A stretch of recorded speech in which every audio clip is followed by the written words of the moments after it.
ছাদনা স্কুলে স্কুলে পড়ুয়াদের পরিবেশ রক্ষার পাঠ দিচ্ছেন বিডিও।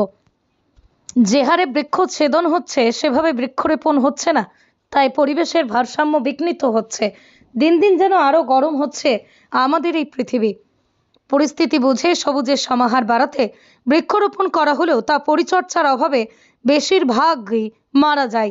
একটা ছোট চারাগাছকে শুধুমাত্র রোপণ করে দিলেই হয় না, ছোট্ট চারাগাছ থেকে মহিরুহে পরিণত হতে প্রয়োজন পরিচর্যার। তাই গাছ লাগানোর পরে গাছের পরিচর্যার জোর দিয়েছেন ছাতনা ব্লকের সমষ্টি উন্নয়ন আধিকারিক সৌরভ ধল্ল। বাঁকুড়ার ছাতনা স্কুলে স্কুলে চলছে সবুজের অভিযান।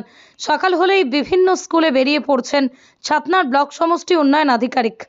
পড়ুয়াদের নিয়ে বিদ্যালয় চত্বরে রোপণ করছেন চারাগাছ, পাশাপাশি দিচ্ছেন পরিবেশ রক্ষার পাঠ। যে ছাত্র বা ছাত্রী চারাগাছ রোপণ করেছে সেই চারাগাছে লেখা থাকছে তার নাম। সমষ্টি উন্নয়ন আধিকারিকের কথায় বিদ্যালয়ে এসে পড়ুয়ারা পড়াশোনার পাশাপাশি যত্ন নেবে গাছেরও। কচিকাচাদের পাশাপাশি বেড়ে উঠবে ছোট্ট ছোট্ট চারাগুলো। ছাতনার পণ্ডিত রঘুনাথ মুর্মু আবাসিক বিদ্যালয়ে রোপণ করা হলো 50টি আমের চারা। প্রতিটি গাছে লেখা রইল রোপণকারী শিক্ষার্থীর নাম। ছোট্ট ছোট্ট চারা গাছ নিজের হাতে রোপণ করে খুশি ছাত্রছাত্রীরাও। গাছ লাগিয়ে খুব ভালো। কেন গাছ লাগলে? কারণ ছায়া আমরা পাবো, ফল, শ্বাস এগুলো। আচ্ছা, অক্সিজেন পাবে। হ্যাঁ, কীভাবে কারা গাছ লাগালে তোমরা? আমাদের বন্ধু বান্ধবরা। আচ্ছা, কি গাছ লাগালে? আম। গাছের নাম লেখা থাকছে কেন? কারণ পরবর্তীকালে যাতে এটা আমার গাছ সেটা বুঝতে পারি। আচ্ছা, গাছটি কারা বড় করবে? আমরা। কি করবে গাছটা আমরাই বড় করব। আচ্ছা, কি নাম তোমার? সঞ্চিতা বাস্কে। আসলে গাছের প্রতি এদের একটা বরাবরই টান। আর এই গাছ লাগানো হচ্ছে এটা বিডিও সাহেবের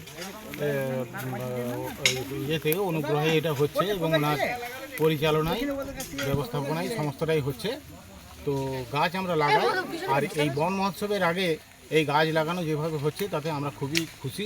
ছেলেমেয়েদেরকেও এই পরিবেশ সম্বন্ধে অ্যাওয়ারনেসের ব্যাপারে এই গাছ লাগানোতে আমরা হামেশাই ওদেরকে উৎসাহিত করি। উপস্থিত এই পর্যায়ে 50 পিস লাগানো হচ্ছে, পরে আরও 50 করে আমরা লাগিয়ে যাব এবং গাছ লাগানোর প্রয়োজনীয়তাটা কী সেটা আমরা ওদেরকে বুঝিয়ে দিয়েছি, তাহলে সেইভাবেই আমরা কাজ করছি। কি নাম স্যার? আমি দেবাশিস গাঙ্গুলি, হেডমাস্টার পণ্ডিত রঘুনাথ মুর্মু আবাসিক স্কুল। হ্যাঁ, আমাদের ব্লক জুড়ে বিভিন্ন স্কুলে আমরা এই কর্মসূচি শুরু করেছি। আমরা বারবার বলি যে গাছ লাগানো প্রচুর হয়, বন মহোৎসব শুরু হয়েছে, বিভিন্ন জায়গায় প্রচুর গাছ লাগানো হচ্ছে, কিন্তু যে গাছের পরিচর্যা সেটাতে কোথাও কোথাও একটু ফল থেকে যায়। তার ফলে আমরা দেখা যায় যে বেশিরভাগ গাছই বাড়ছে না। তো সেই জন্য আমরা মূলত স্কুলের কচিকাঁচা পড়ুয়াদেরকে টার্গেট করেছি, তাদেরকে দায়িত্ব দেওয়া হচ্ছে এক একটা গাছকে বাঁচিয়ে রাখার জন্য। এই জন্য আমাদের এই পণ্ডিত রঘুনাথ মুর্মু আবাসিক স্কুলে হেডমাস্টারমশাই এবং অন্যান্য মাস্টারমশাইদের উদ্যোগে এখানকার ছাত্রছাত্রীরা একটা করে গাছের দায়িত্ব নিয়েছে এবং প্রতিটা গাছের তলায় দেখতে পারবেন ওখানে তাদের নাম লেখা আছে, কোন ক্লাসে পড়ে এবং স্কুলের নাম লেখা আছে। মানে স্কুল থেকে বেরিয়েও যাবে, তখনও এসে যখন স্কুলে রিউনিয়নে আসবে বলতে পারবে এই গাছটা আমরা লাগিয়েছিলাম। আমাদের ব্লক জুড়ে বিভিন্ন স্কুলে এই প্রোগ্রামটা করা হচ্ছে। এর আগেও আমরা 2-1টা স্কুলে করেছি, আগামী দিনেও অন্যান্য স্কুলে এই কর্মসূচি নেওয়া হবে। আপনি কি আপনার স্বপ্নের বাড়িতে প্লাইয়ের কাজ করাতে চান বা হার্ডওয়্যার ও ইন্টেরিয়র ডেকোরেশনের কাজ করাতে চান? তাহলে আর চিন্তা কিসের? তাই আর দেরি না করে চলে আসুন রাধাকৃষ্ণ এন্টারপ্রাইজে। সুলভ মূল্যে প্লাই এবং হার্ডওয়্যার ও ইন্টেরিয়র ডেকোরেশনের বিশাল সম্ভার নিয়ে হাজির রাধাকৃষ্ণ এন্টারপ্রাইজ। আমাদের ঠিকানা দেশুরিয়া মোড়, গঙ্গাজল ঘাটি, বাঁকুড়া। যোগাযোগ করুন 9064084636 অথবা 8116436536 নাম্বারে।